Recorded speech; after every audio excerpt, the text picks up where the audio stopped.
जिंदगी का सफर काटना है अगर के चरणों में आने मेरे प्रभु की अदालत है सबसे बड़ी।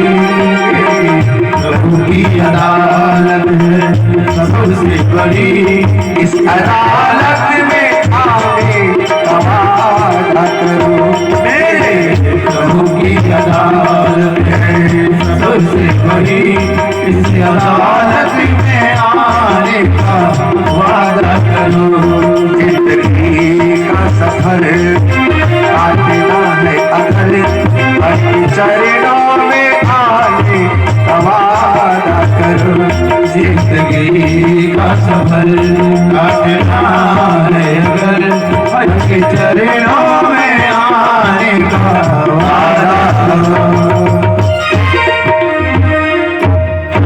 फिर कहो कि जब तलक है जिंदगी फुर्सत ना होगी काम से, कुछ समय ऐसा निकालो प्रेम कर लो श्री राम से।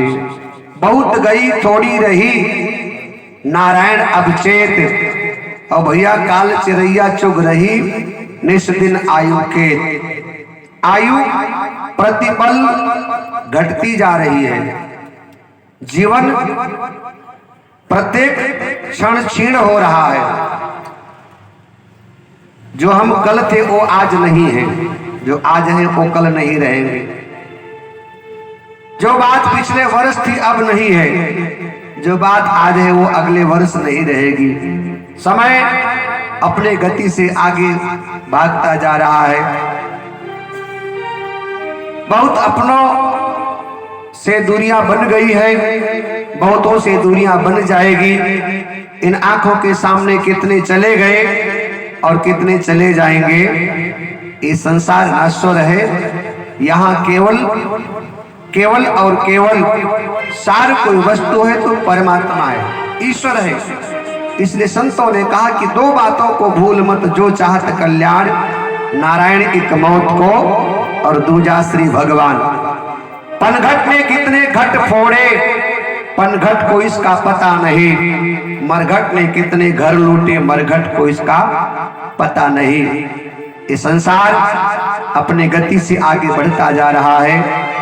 यहाँ इस यात्रा पर हम लोग निकले हैं और इसमें एक एक करके सब हमारा साथ छोड़ देंगे। कोई साथ रहने वाला नहीं है, कोई साथ निभाने वाला नहीं है। पत्नी पति का संबंध हो, कोई 10 साल बिताएगा, कोई 20 साल, कोई 50 साल, कोई 70 साल, इसके बाद संबंध टूटना है। बाप बेटे का संबंध हो, सांसारिक संबंध कोई भी हो, बहुत दिन तक टिकते नहीं। दुनिया के जो मजे हैं हरगिज़ जो कमाना होंगे, चर्चे यही रहेंगे, लेकिन अफसोस है कि हम ना होंगे। हमारे ना रहने पर हमारी स्मृतियां शेष रह जाती हैं, किश्तियां चली जाती हैं, तूफान चले जाते हैं, यादें रह जाती हैं, इंसान चले जाते हैं। इसलिए आए हो जब निभाने किरदार जमी पर, तो भैया ऐसा कुछ कर चलो कि जमाना मिसाल दे।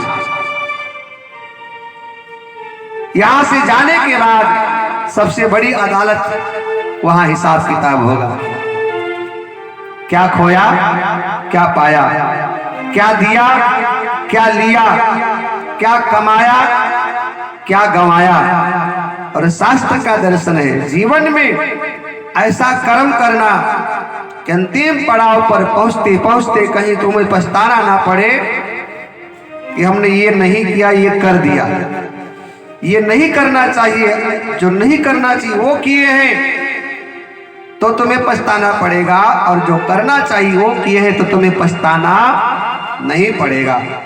इसलिए हम सभी लोग भागवत के माध्यम से अपने मानवता को संवारने के लिए, अपने मानव जीवन को कृतार्थ करने के लिए हम सभी लोग भगवान के शरण में आए हुए हैं। तो हम सभी लोग 7 दिन तक भगवान के चरणों में बैठकर सुंदर पतित पावनी इस भागवत रूपी भागीरथी में हम लोग स्नान करेंगे। भागवत कथा जीवन में प्रत्येक प्राणी के भागवत अनिवार्य है। भागवत प्रत्येक व्यक्ति को सुनना चाहिए। और ये भागवत कोई साधारण कहानी नहीं है। ये भागवत कोई साधारण किताब नहीं है। ये भागवत कोई साधारण वस्तु नहीं है। ये वो भागवत है जिसने श्रापित परीक्षित को आवागमन से मुक्त कर दिया था। ये वही भागवत है जिसने भक्ति और ज्ञान को और वैराग्य को भी नवजीवन प्रदान किया था। ये वही भागवत है जिसको सुन करके नारद जी महाराज के मन का जो पीड़ा था वो मिट गया था। ये वही भागवत है जिसको सुन करके व्यास जी महाराज को शांति मिली थी। ये वही भागवत है जिसने धुंधकारी ऐसे प्रेत को भी मुक्त कर दिया। ये वही भागवत है जिसने प्रहलाद को बुराई से लड़ना सिखाया, भगवान से प्रेम करना सिखाया। ये वही भागवत है जिसने 5 वर्ष के बालक ध्रुव के मन में भगवान के प्रति विश्वास प्रकट कर दिया। ये वही भागवत है जो कलयुग के तमाम लोगों को भवसागर से पार उतारती है। ये वही भागवत है जिसको सुनने से आवागमन से व्यक्ति को मुक्ति मिल जाती है। ये वही भागवत है जिसका पठन पाठन करने से हमारे जीवन के तमाम प्रकार के जो दोष हैं वो मिट जाते हैं। ये वही भागवत है जिसको श्रवण करने से धर्म अर्थ काम और मोक्ष की प्राप्ति होती है। ये वही भागवत है साहब। तो एक बार कान में पड़ जाए तो कान को आराम मिलता है, मन को विश्राम मिलता है, शरीर रोमांचित हो जाया करता है, रोम रोम खिल जाता है। भागवत इतना प्यारा शब्द है, इतना मधुर शब्द है। भागवत जैसे कान में शब्द पड़ा भागवत, भैया फलाने जगह भागवत हो रही है, इतना शब्द पड़ा अपने आप मन अपने आप प्रसन्न हो जाता है। अपने आप लोगों ने जब से सुना कि यहाँ पर भागवत होने वाली खुशी हुई कि नहीं? अंदर से इतना प्रसन्न मन हो जाता है। जैसे खबर लगी कि महाराज जी आ रहे हैं, फिर भागवत होगी, लोग बड़े प्रसन्न हुए। केवल कान में शब्द पड़ा भागवत साहब, पाप छटपटाने लगता है कि भागवत होने वाली, हम कहां जाएंगे। पाप अपना ठिकाना ढूंढता है। जैसे कानों में भागवत शब्द पड़ा, हमारे आपके पूर्वज प्रसन्न हुए और उन्होंने आपको आशीर्वाद दे दिया। हमारे कुल खानदान में कोई कम से कम भागवत सुनने के लिए गया तो है। भागवत की साथ बड़ी महिमा है। आप लोग भागवत सुन रहे हैं, अकेले नहीं सुन रहे हैं। आप सुन रहे हैं, इस भागवत को सुनने के लिए देवता भी लालायित हैं, वो भी सूक्ष्म रूप लेकर यहाँ उपस्थित हुए हैं, देवता लोग। आप लोग भागवत अकेले नहीं सुन रहे हैं, आपके माध्यम से आपके पूर्वज भी भागवत सुन रहे हैं। आपके माध्यम से आपके पूर्वज भी भागवत सुन रहे हैं। आप लोग भागवत अकेले नहीं सुन रहे हैं, तमाम छोटे छोटे जीव जंतु भी आपके माध्यम से भागवत सुन रहे हैं। आप लोग अकेले भागवत नहीं सुन रहे हैं, तमाम अदृश्य शक्तियां जो हमें दिखाई नहीं पड़ती हैं, तमाम ऐसे जीवात्माएं जिनका उद्धार नहीं हुआ, जो सूक्ष्म रूप लेकर किसी न किसी रूप में संसार में विचरण करती हैं, वो भी हमारे आपके माध्यम से भागवत कथा सुनती हैं। ये भागवत केवल आप अकेले नहीं, बल्कि इस भागवत को आपके माध्यम से तमाम लोगों को लाभ प्राप्त हो रहा है। बड़ा प्यारा शब्द है भागवत। 4 अक्षर है भागवत में। पहला है भा। मैंने पिछले बार भी बताया था, भा का मतलब भक्ति। आप जब भागवत सुनते हैं ना तो आपको भक्ति मिलती है। भा का मतलब भक्ति। जब आप भागवत में प्रवेश करते हैं तो आपका जो भक्ति है वो प्रसन्न होता है। आपने सुना कि भागवत होने वाली है, आपके मन में भक्ति हरी भरी हो गई, हुई ना।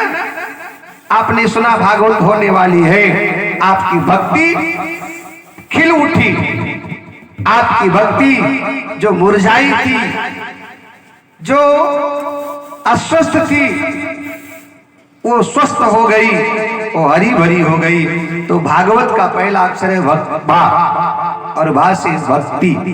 भागवत सुनने से व्यक्ति को भक्ति मिलती है और भागवत का दर्शन है। और कुछ हो ना हो, लेकिन जीवन में भक्ति अनिवार्य है, बाकी कुछ साथ नहीं जाएगा। ना नाती, ना पोता, ना बेटा, ना बंधु, ना कुटुंब, ना कबीला, लेकिन आपके द्वारा किया गया जो भक्ति है वो आपके साथ हमेशा जाएगा। उसको कोई छीन नहीं सकता है, उसको कोई ले नहीं सकता है। बाकी संपत्ति पर सबका अलग अलग अधिकार है। धन है तो 4 भाई मिलकर बांट लेंगे, राजा टैक्स के रूप में ले लेगा, मौका मिलेगा तो चोर डाकू लूट लेंगे। आपके पास सांसारिक जो वस्तुएं हैं उसको छीनने का डर है, लूटने का डर है। राजाओं से, चोरों से, भाइयों से, सबसे आपको डर लगता है कि बांट लेंगे, ले लेंगे, छीन लेंगे। लेकिन भक्ति एक ऐसा धन है, ऐसा अमूल्य खजाना है जिस पर किसी प्रकार ना कोई टैक्स है, ना कोई बांट सकता है, ना कोई छीन सकता है। वो आपका व्यक्तिगत धन है। और इसी धन के लिए मीरा जी ने कहा कि पायो जी मैं तो राम रतन धन पायो, पायो जी मैं तो राम रतन धन पायो, पायो जी मैंने राम रतन धन पायो, पायो जी मैंने राम रतन धन पायो, पायो जी मैंने राम रतन धन पायो, पायो जी मैंने राम रतन धन पायो, पायो जी मैं तो राम रतन धन पायो, पायो जी मैं तो राम रतन धन पायो।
जग में सबाई खोयो, पायो जी मैं तो जग में सबाई खोयो, पायो जी मैं तो राम रतन धन पायो, पायो जी मैं तो राम रतन धन पायो,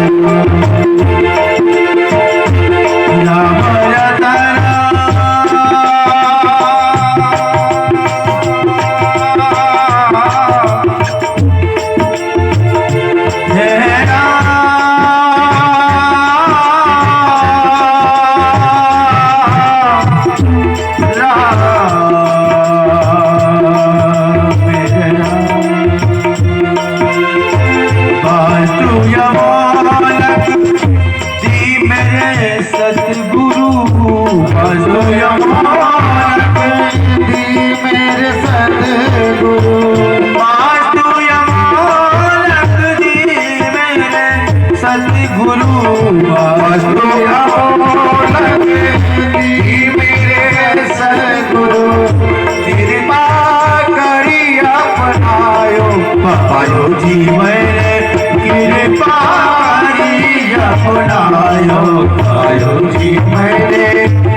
पायो जी मैं तो राम रतन धन पायो, पायो जी मैं तो राम रतन धन पायो।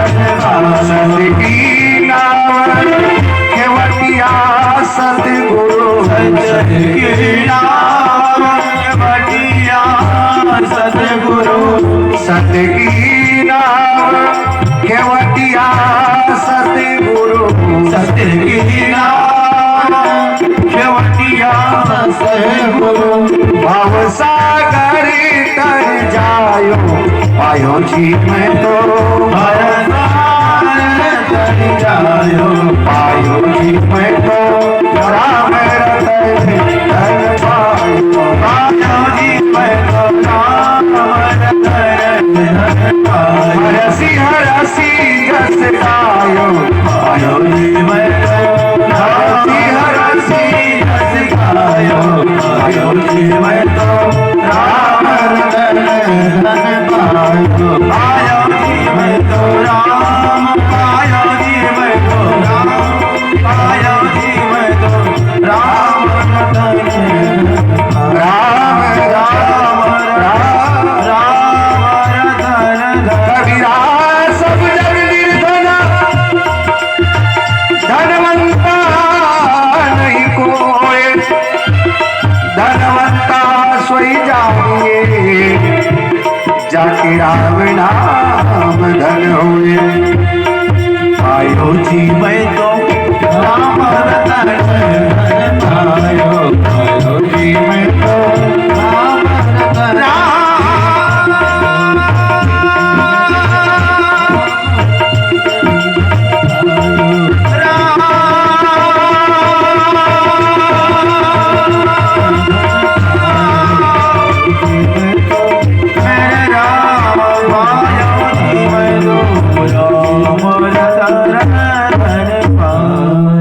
जय जय श्री सीताराम, जय जय श्री राम।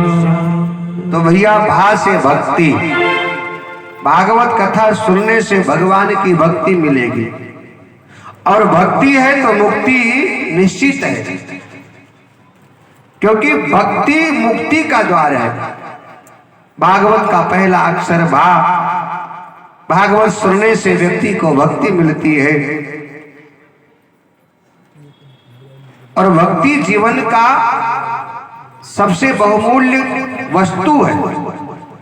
इससे बढ़िया वस्तु, इससे बढ़िया मूल्यवान वस्तु कोई और नहीं है, भक्ति। इसलिए भजन जीवन में जरूरी है। भागवत का दूसरा अक्षर है गा।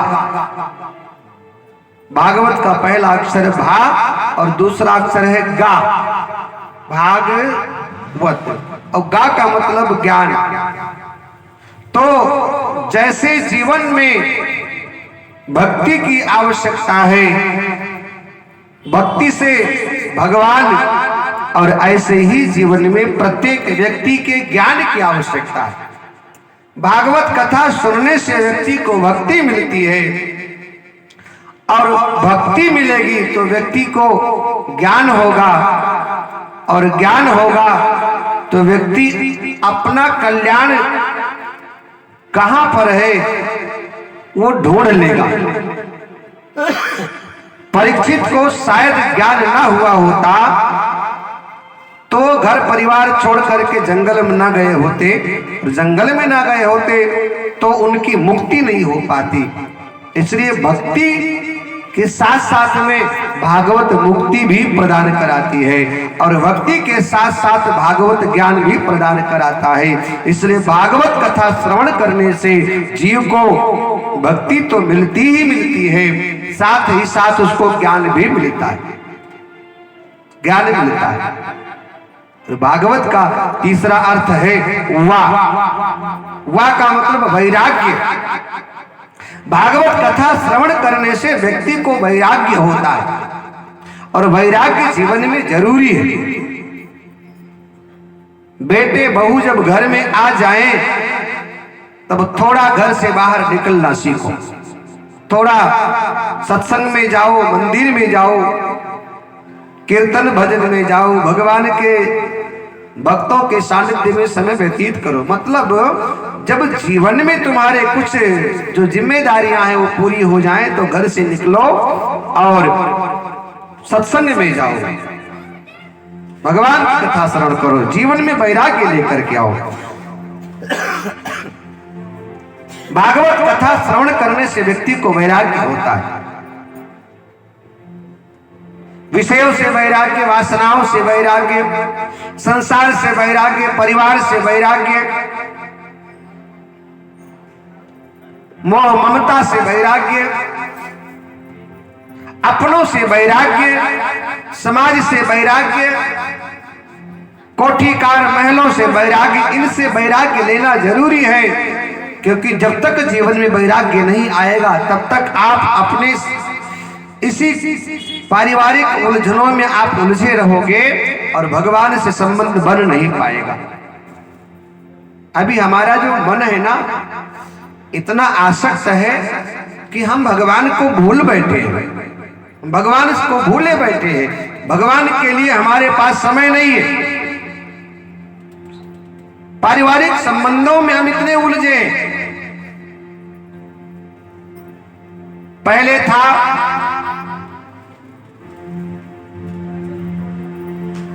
कि बेटा पढ़ लिख लेगा तो हम जिम्मेदारी से मुक्त हो जाएंगे।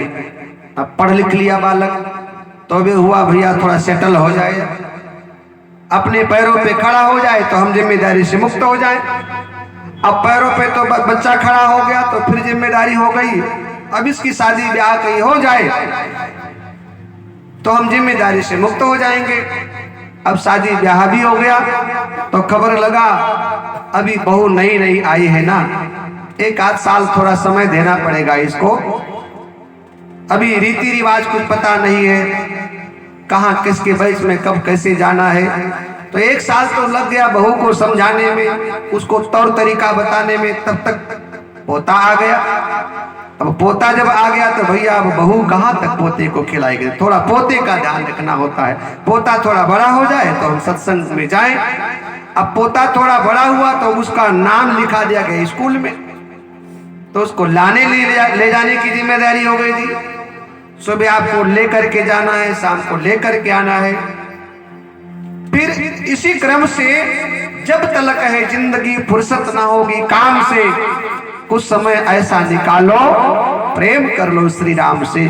इस संसार के उलझन में व्यक्ति इतना उलझा हुआ है, बेटे में, पत्नी में, पति में, परिवार में, नाती में, पोते में, व्यवहार में, व्यापार में, समाज में, चारों तरफ व्यक्ति इतना उलझा हुआ है, सब कुछ करता है, सबके लिए समय नहीं है। समय है लेकिन उसको अपने लिए समय नहीं, खुद के लिए समय नहीं। और भागवत का बड़ा सुंदर दर्शन है। कभी कभी हमको चिंता होती कि हमारे न रहने पर हमारे बच्चों का क्या होगा, चिंता होती है ना।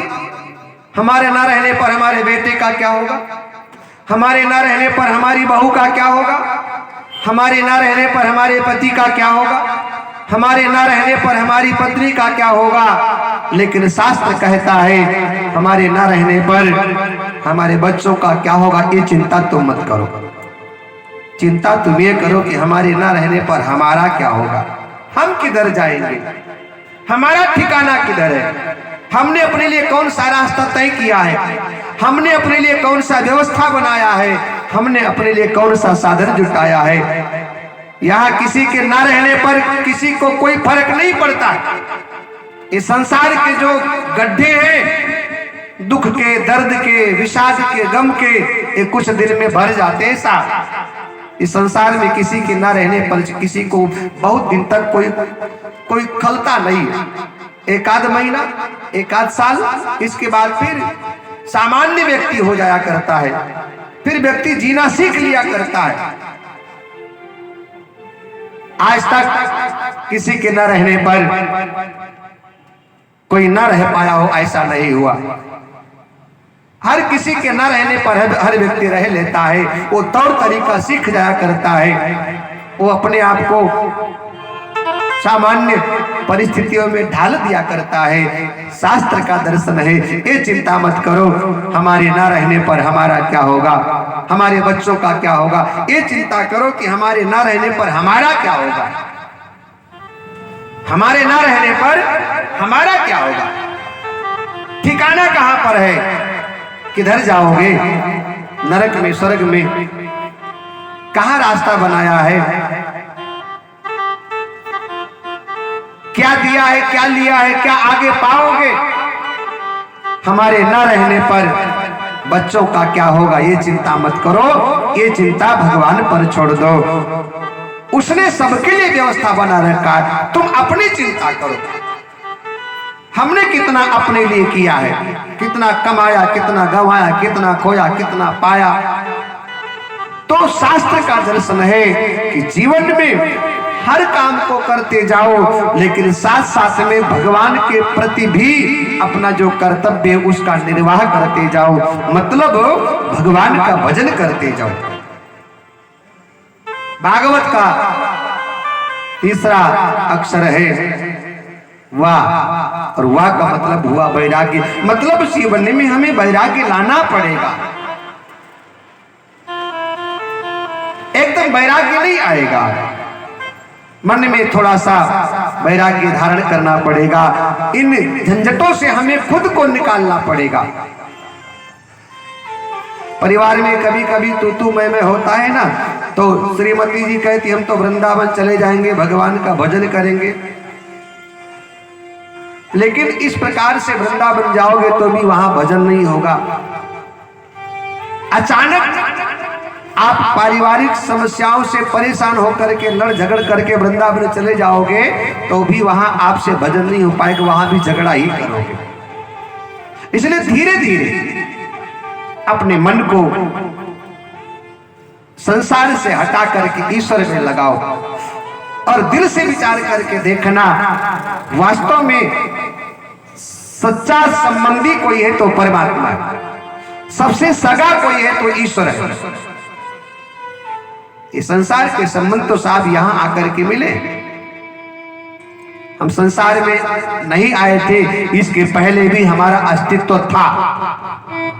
हम संसार में नहीं आए, इसके पहले भी आपका अस्तित्व था, क्योंकि आत्मा मरती नहीं, किसी ना किसी रूप में हम लोग थे। भेड़, बकरी, ऊंट, गधा, बिल्ली, कुत्ता, किसी ना किसी रूप में हम लोग थे। तो वहां भी हमारा कोई वारिस रहा होगा, वहां भी कोई हमारा उत्तराधिकारी रहा होगा, वहां भी कोई हमारा अभिभावक रहा होगा। हम संसार में नहीं आए इसके पहले भी ईश्वर हमारा था, हम उसके थे। संसार में हम आए हैं तो कुछ देर के लिए सांसारिक संबंध हमें मिले हैं। ये माँ है, ये बाप है, ये भाई, ये बंधु, कुछ देर के लिए। इसके बाद धीरे धीरे ये संबंध टूट जाएगा। तब संसार के सारे संबंध जब टूट जाएंगे तो एक संबंध है जो बना रहेगा, वो ईश्वर और जीव का, वो टूटेगा नहीं। वो पहले भी था, आज भी है, और यहां से जाने के बाद हम लोग जब जाएंगे ना तब सारे संबंध यही रह जाएंगे, लेकिन एक संबंध है जो बना रहेगा, वो ईश्वर और जीव, वो कभी टूटता नहीं। इसलिए साहब भजन करो, भागवत कथा श्रवण करो। भागवत सुनने से भक्ति मिलेगी, ज्ञान मिलेगा, वैराग्य होगा जीवन में। और भागवत का चौथा जो अक्षर है वो ता है, ता। भागवत कथा सुनने से भक्ति मिलेगा, ज्ञान मिलेगा, वैराग्य मिलेगा, और जीवन में परीक्षित की तरह आपकी भक्ति होगी, ज्ञान होगा, वैराग्य होगा। तो भागवत का चौथा अक्षर है ता, मतलब संसार सागर से आप तर जाओगे, आवागमन से मुक्त हो जाओगे, मुक्ति मिल जाएगी। इसलिए अरे मन ये 2 दिन का मेला रहेगा, न कायम ये जग का झमेला रहेगा। अरे मन ये 2 दिन का मेला रहेगा, कायम जग का झमेला रहेगा। अरे मन ये 2 दिन का मेला रहेगा, कायम की जग का झमेला रहेगा। अरे मन ये 2 दिन का मेला रहेगा, कायम की जग का झमेला रहेगा। बड़े भाव से गाइए, ये जीवन की वास्तविकता है, और जरा विचार करके देखिएगा। अरे मन ये 2 दिन का मेला रहेगा, कायम की जग का झमेला रहेगा। अरे मन ये 2 दिन का मेला रहेगा, कायम की जग का झमेला रहेगा। अरे मन ये 2 दिन का मेला रहेगा, कायम की जग का झमेला रहेगा। अरे मन ये 2 दिन का मेला रहेगा, कायम की जग का झमेला रहेगा। इस काम का ऊंचा महल जो तू बनाएगा, इस काम का ऊंचा महल जो तू बनाएगा, किस काम का लाखों का जो जोड़ा कमाएगा, किस काम का लाखों का जो जोड़ा कमाएगा। रथ हाथियों का झुंड नहीं साथ जाएगा, रथ हाथियों का झुंड नहीं साथ जाएगा। तू जैसा यहाँ आया था वैसे ही जाएगा, तू जैसा यहाँ आया था वैसे ही जाएगा। तेरे सफर में सवारी के खातिर, तेरे सफर में सवारी के खातिर, कंधों पे छतरी का ठेला रहेगा। अरे मन ये 2 दिन का मेला रहेगा, कायम की जग का झमेला रहेगा।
किसका गुलाम, ये तो बता धन हुआ है किसका गुलाम। तू कहता कि दौलत आएगी मेरे काम, पर ये तो बता धन हुआ किसका गुलाम। तू कहता कि दौलत आएगी मेरे काम, और ये तो बता धन हुआ है किसका गुलाम। समझा गए उपदेश हरिश्चंद्र कृष्ण राम, समझा गए उपदेश हरिश्चंद्र कृष्ण राम, समझा गए उपदेश हरिश्चंद्र कृष्ण राम, समझा गए उपदेश हरिश्चंद्र कृष्ण राम। दौलत नहीं जाता है सिर्फ नाम, दौलत नहीं जाता है सिर्फ नाम, दौलत नहीं जाता है सिर्फ नाम, दौलत नहीं जाता है सिर्फ नाम। भैया छूटेगी संपत्ति यहाँ की यहीं पर, छूटेगी संपत्ति यहाँ की यहीं पर, तेरे कमर पर अधेरा रहेगा, छूटेगी संपत्ति यहाँ की यहीं पर, तेरी कमर पे अंधेरा रहेगा। छूटेगी संपत्ति यहाँ की यहीं पर, छूटेगी संपत्ति यहाँ की यहीं पर, तेरे कमर पर अधेरा रहेगा। अरे बनिए तो तेरी का मेरा रहेगा, कायों मिलकर का झमेला रहेगा।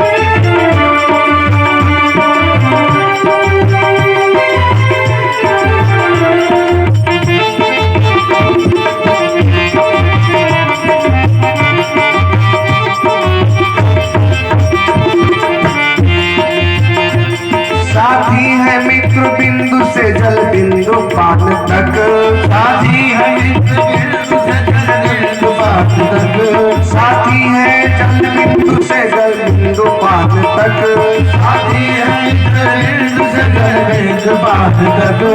अर्धांगिनी बढ़ेगी तो केवल द्वार तक, अर्धांगिनी बढ़ेगी तो केवल द्वार तक। बेटा भी हक निभाएगा तो अग्निदान तक, बेटा भी हक निभाएगा तो अग्निदान तक।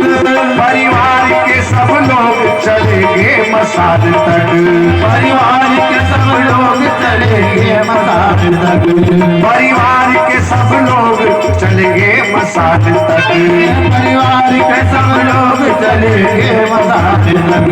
भैया इसके तो आगे भजन ही है साथी, इसके तो आगे भजन ही है साथी। हरि के भजन बिन अकेला रहेगा, इसके तो आगे भजन ही है साथी। हरि के भजन बिन अकेला रहेगा।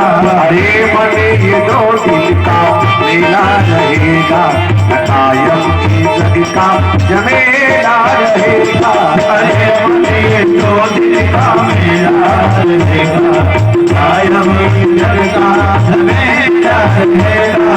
काम का ऊंचा महल जो तू बनाएगा, इस काम का ऊंचा महल जो तू बनाएगा, इस काम का लाखों का जो जोड़ा कमाएगा, इस काम का लाखों का जो जोड़ा कमाएगा। रथ हाथियों का झुंड नहीं साथ जाएगा, हाथियों का झुंड नहीं साथ जाएगा। तू जैसा यहाँ आया था वैसा ही जाएगा, तू जैसा यहाँ आया था वैसा ही जाएगा। हर छूटेगी संपत्ति यहाँ की यहीं पर, छूटेगी संपत्ति यहाँ की यहीं पर। तेरे कमल पर अकेला रहेगा, अरे हरे दो दिन का मेला रहेगा, कायम जगत का झमेला रहेगा। हरे मनी दो दिन का मेला रहेगा, कायम जग का झमेला रहेगा। अरे हरे दो दिन का मेला रहेगा, कायम जगत का झमेला रहेगा। इसलिए केवल और केवल दो बातों को भूल मत, जो चाहत कल्याण नारायण एक मौत को, और दूजा श्री भगवान। भगवान से संबंध मजबूत बना कर रखिए। तो हम सभी लोग भागवत कथा श्रवण करने के लिए इस प्रांगण में एकत्रित हुए हैं। भागवत में सबसे पहले भगवान को प्रणाम किया गया है। सच्चिदानंद रूपाय विश्व उत्पत्त्यादि हेतवे तापत्रय विनाशाय श्री कृष्णाय वयं नमः।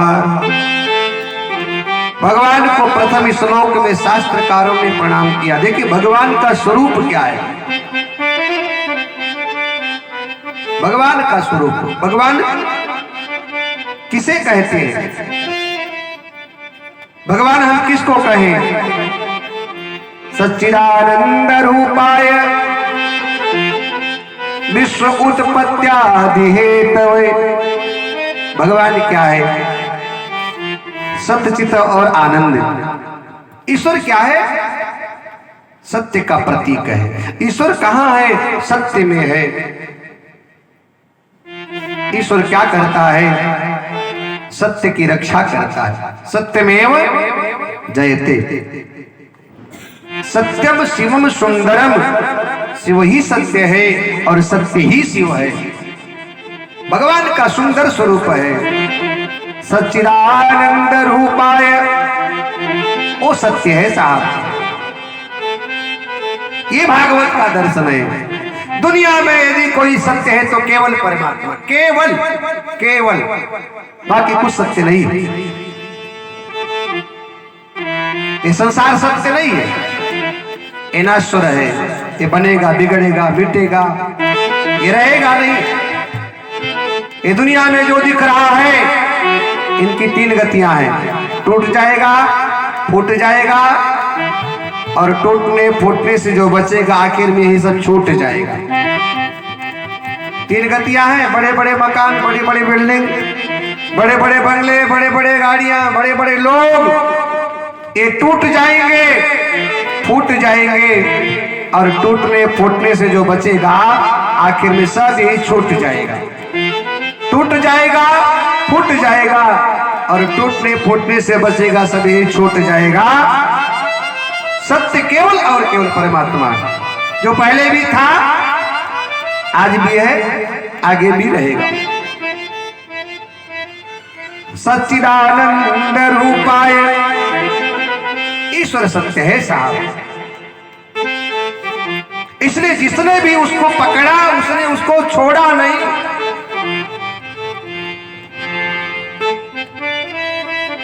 विभीषण ने सत्य को पकड़ा, भगवान ने विभीषण को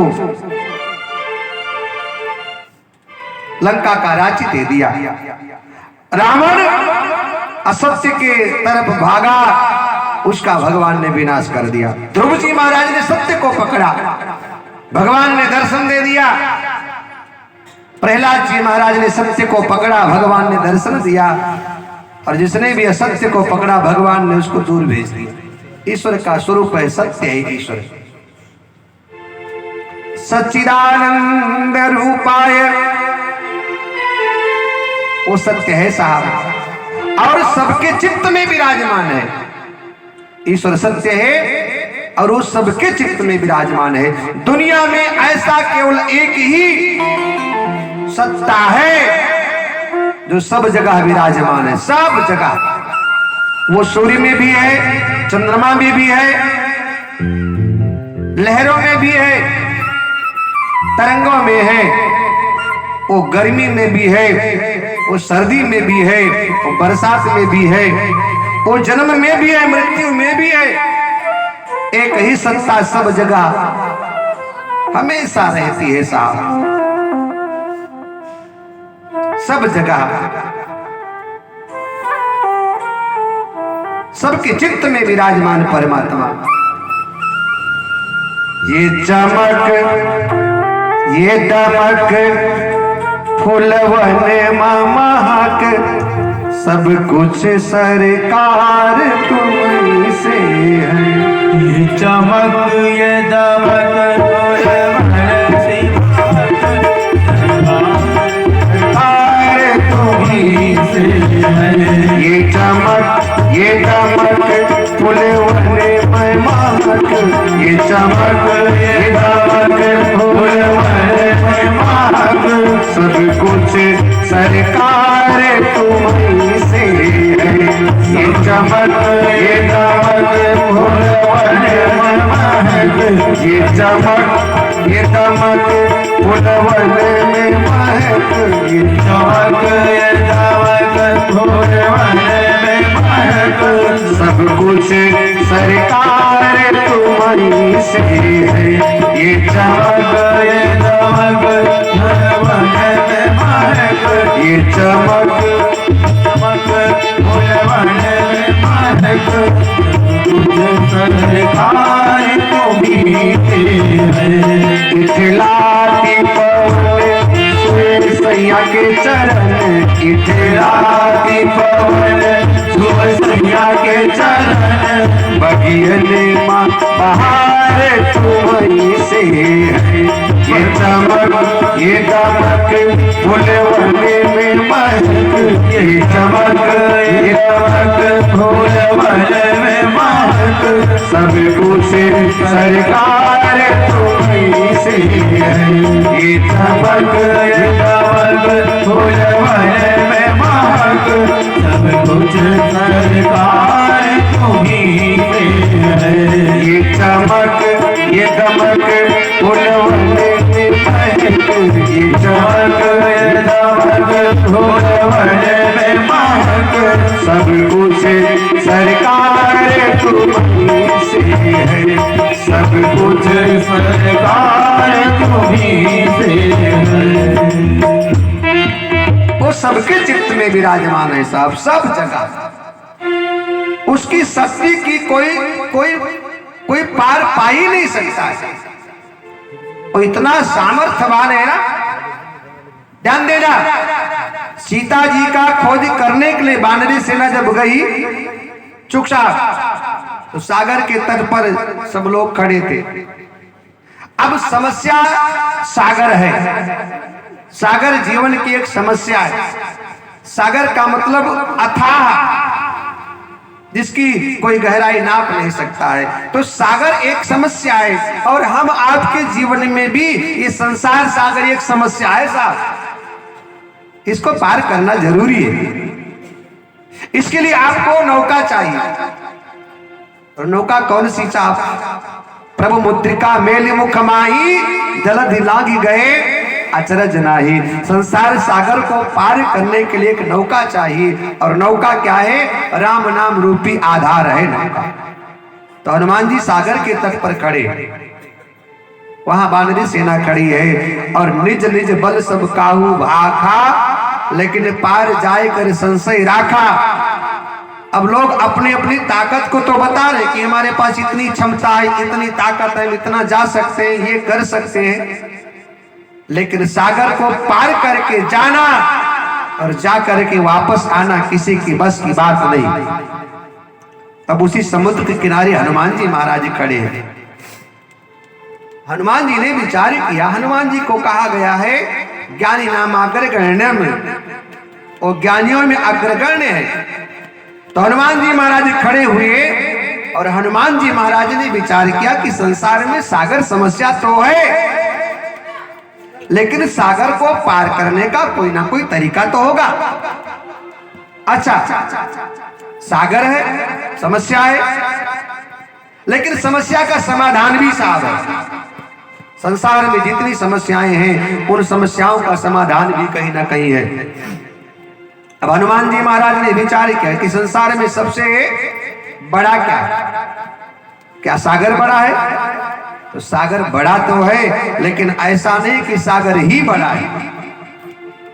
सागर बड़ा तो है, लेकिन ऐसा नहीं कि सागर ही बड़ा है। हनुमान जी महाराज ने विचार किया सागर बड़ा है, लेकिन उस बड़े सागर से भी मेरे परमात्मा का नाम बड़ा है। सागर बड़ा है, ध्यान देना, सागर बड़ा है, समस्याएं बड़ी है, लेकिन उस सागर से बड़ा परमात्मा का नाम है। सागर से बड़ा ईश्वर का नाम है। और ऐसा कोई संसार में समस्या नहीं है जिसका समाधान ना हो, और ऐसा कोई पाप नहीं है जो भगवान के नाम के आगे सर उठाकर खड़ा हो जाए। बड़े बड़े पापों को नष्ट करने की क्षमता भगवान के नाम में है। इसलिए हनुमान जी महाराज ने भगवान के नाम के उस नौका पर आरूढ़ होकर और प्रभु मुद्रिका मेल मुख माही, तो जल्दी लागी गए अचरज नाही। ध्यान देना, ईश्वर की सत्ता असीमित है, उसकी कोई सीमा नहीं है, उसका कोई पार नहीं पा सकता है। ईश्वर के द्वारा पाए गए शक्ति का एक छोटा सा उदाहरण सूर्य नारायण भगवान है। रवि मंडल देखत लघु लागा, यो तासु त्रिभुवन तम भागा। सूर्य देखने में छोटे लगते हैं, लेकिन साहब जब निकलते हैं ना, तो तीनों लोकों का अंधकार नष्ट हो जाता है। ये भगवान की शक्ति है, ईश्वर की सत्ता है। तो भगवान का एक नाम है सच्चिदानंद। सच्चिदानंद रूपाय, वो सत्य है और वो सबके चित्त में विराजमान है। ईश्वर सब जगह विराजमान है। वो दुख में भी है, वो सुख में भी है, वो द्वंद्व में भी है, वो बचपने में भी है, वो जवानी में भी, बुढ़ापे में भी वही चारों तरफ तीनों लोकों में, भूत भविष्य वर्तमान में उसकी सत्ता का कोई अंत है ही नहीं साहब। वही जिलाता है, वही मारता है। ईश्वर का स्वरूप है, वो सत्य है और सबके चित्त में विराजमान है। जो सब जगह विराजमान हो वो मेरा परमात्मा है। लेकिन ये बात सबके समझ में नहीं आती। जिसमें पृथ्वी के ऊपर असुरों का अत्याचार बढ़ गया तो देवता लोग परेशान हुए। ये हुआ कि इन राक्षसों का वध कैसे होगा। तो बोले भगवान के शरण में चलो। तो देवता लोगों ने कहा कि भगवान कहां मिलेंगे। देवताओं ने कहा भगवान कहां मिलेंगे भैया। किसी ने कहा क्षीर सागर में, कोई बोला साकेत में, कोई बोला गोलोक में, कोई बोला वैकुंठ में, कोई बोला समाधि लगाओ तो मिलेंगे, कोई बोला साधना में है, कोई बोला भजन में, कोई बोला भक्ति में, कोई बोला भाव में, कोई बोला चिंतन में, सुमिरन में, मनन में, ध्यान में। अनेक देवता, अनेक मत, कहां भगवान है। सब जगह सबने अलग अलग परिचय भगवान का दिया। तो भगवान शंकर भी बैठे थे और पार्वती मैया से बाबा कहते हैं ते समाज गिरिजा में रहो, अवसर पाई वचन एक कहो। भगवान कहते मुझे जब बोलने का मौका मिला तो मैं भी बोला।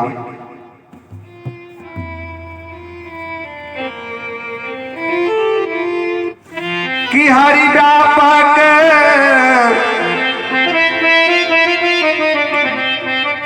हरि व्यापक सर्वत्र समान, हरि व्यापक सर्वत्र समान, हरि व्यापक सर्वत्र समान, हरि व्यापक सर्वत्र समान। प्रेम के प्रगट कोई मैं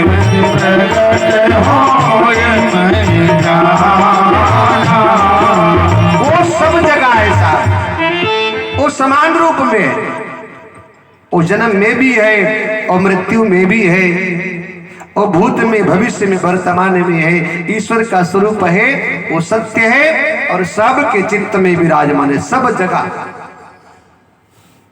जब जीवन में क्रोध आता है ना, तब भी वही सत्ता काम करती है। जब जीवन में सुकून होता है, तब भी वही सत्ता काम करती है। जब जीवन में आपके प्रेम होता है, तब भी वही सत्ता काम करती है। जीवन में आपके जब द्वेष होता है, तब भी वही सत्ता काम करती है। सत्ता वही है,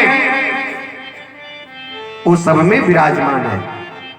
ये भगवान का स्वरूप है, वो सत्य है और सबके चित्त में विराजमान है। और उसका एक बड़ा सुंदर और दर्शन है साहब, वो आनंद का प्रतीक है, वो आनंद का प्रतीक है। उसके शरण में जो गया ना, उसको केवल आनंद ही मिला और कुछ नहीं मिला, आनंद मिला। गोपियां भगवान के शरण में गईं तो गोपियों को बड़ा आनंद मिला।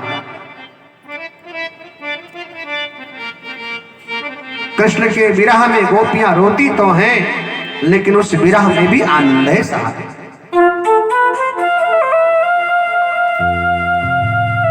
उसके आसपास जो गया, उसके जीवन में आनंद ही आनंद है। कि श्याम प्यारे से जिसका संबंध है,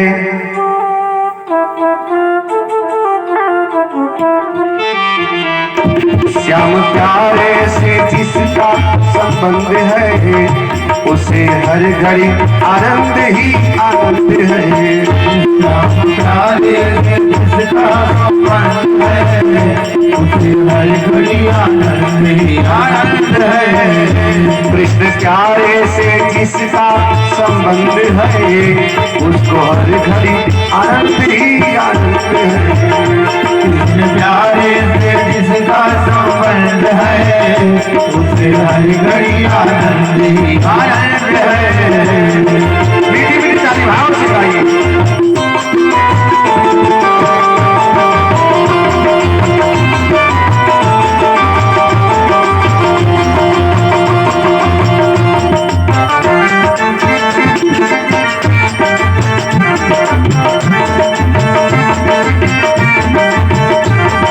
प्यारे से जिसका संबंध है, कृष्ण प्यारे से जिसका संबंध है, उसे हर घड़ी आनंद ही आनंद है। उसे हर घड़ी आनंद ही आनंद है। उसे हर घड़ी आनंद ही आनंद है। उसे हर घड़ी आनंद ही आनंद है। आराम की तलब है तो एक काम कर, आराम के शरण में और राम राम कर। कृष्ण प्यारे से जिसका संबंध है, प्यारे से जिसका संबंध है, उसे हर घड़ी आनंद ही आनंद है। उसे हर घड़ी आनंद ही आनंद है। उसे हर घड़ी आनंद ही आनंद है। उसे हर घड़ी आनंद ही आनंद है। उसे हर घड़ी आनंद ही आनंद है। उसे हर घड़ी आनंद ही आनंद है। उसे हर घड़ी आनंद ही आनंद है। उसे हर घड़ी आनंद ही आनंद है। उसे हर घड़ी आनंद ही आनंद है। ओ कृष्ण प्यारे से जिसका संबंध है, प्यारे से जिसका संबंध है, उसे हर घड़ी आनंद ही आनंद है। उसे हर घड़ी आनंद ही आनंद है। ओ मेरे प्यारे का नाम श्री राम बोले वाले का नाम, श्री कृष्ण रगे रजवा का नाम, श्री राम वल्लभ का नाम, श्री कृष्ण बोलो श्री कृष्णा श्री कृष्णा श्री कृष्ण श्री कृष्ण मने मोहन का नाम, श्री कृष्ण मने मोहन का नाम, श्री कृष्ण राधा वल्लभ का नाम,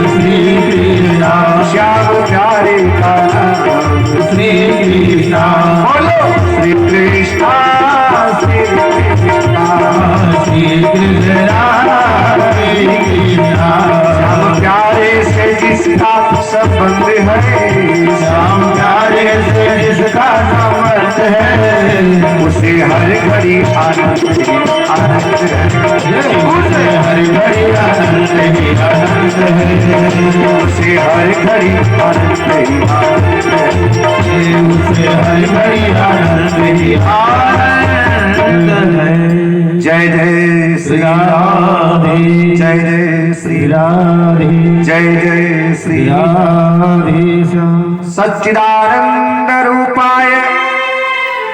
ईश्वर सत्य है और सबके चित्त में विराजमान है और उसका बड़ा प्यारा स्वरूप है साहब, वो आनंद का प्रतीक है।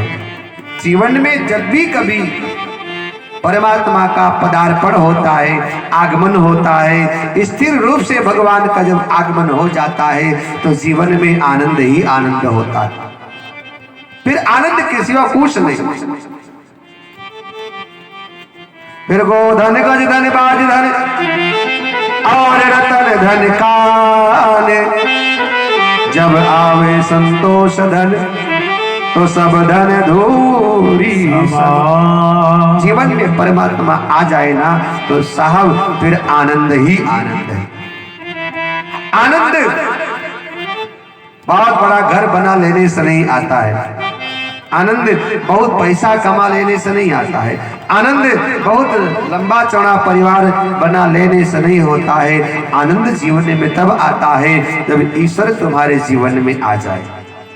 आराम की तलब है, एक काम कर आराम के शरण में और राम राम कर।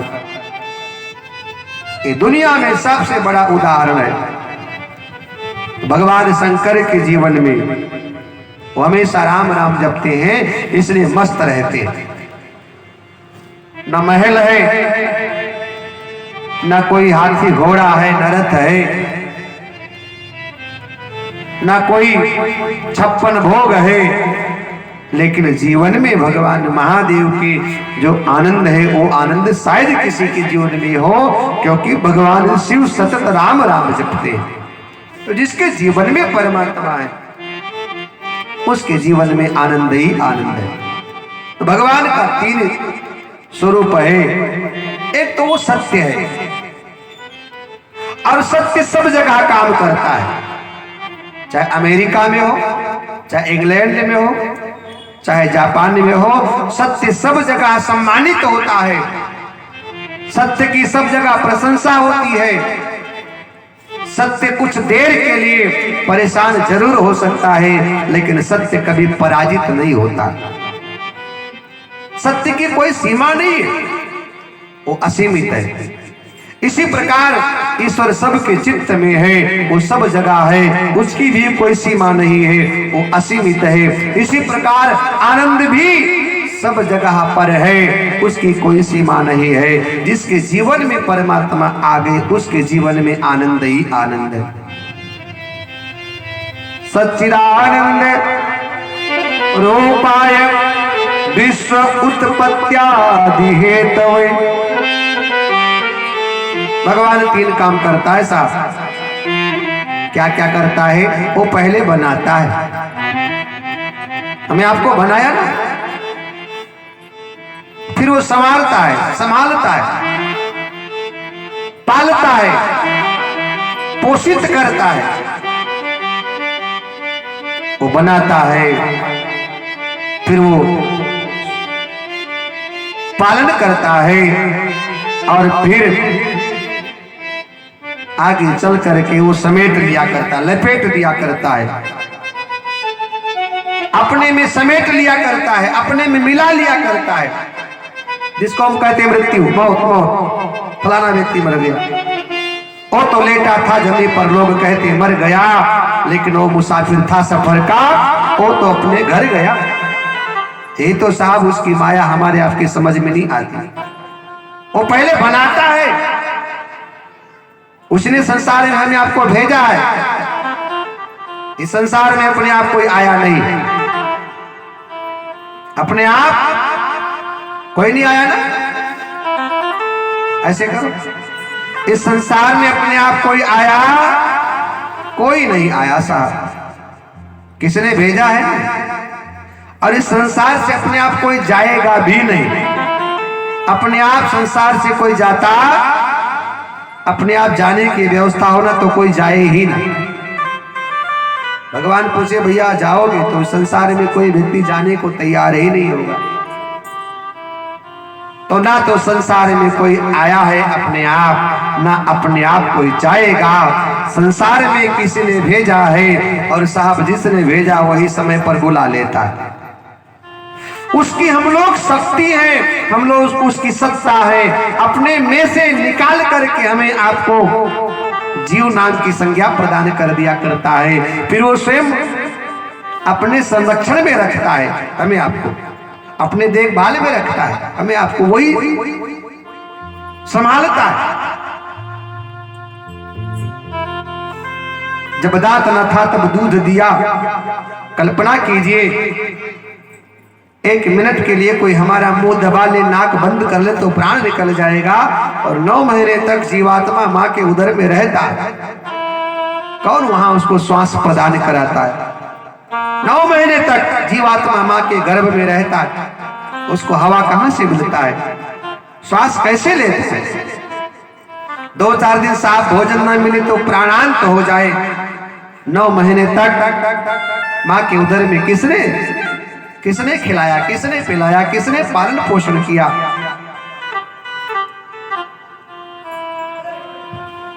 कोई शक्ति है, कोई सत्ता है, उसी को ईश्वर कहा गया है, परमात्मा कहा गया है।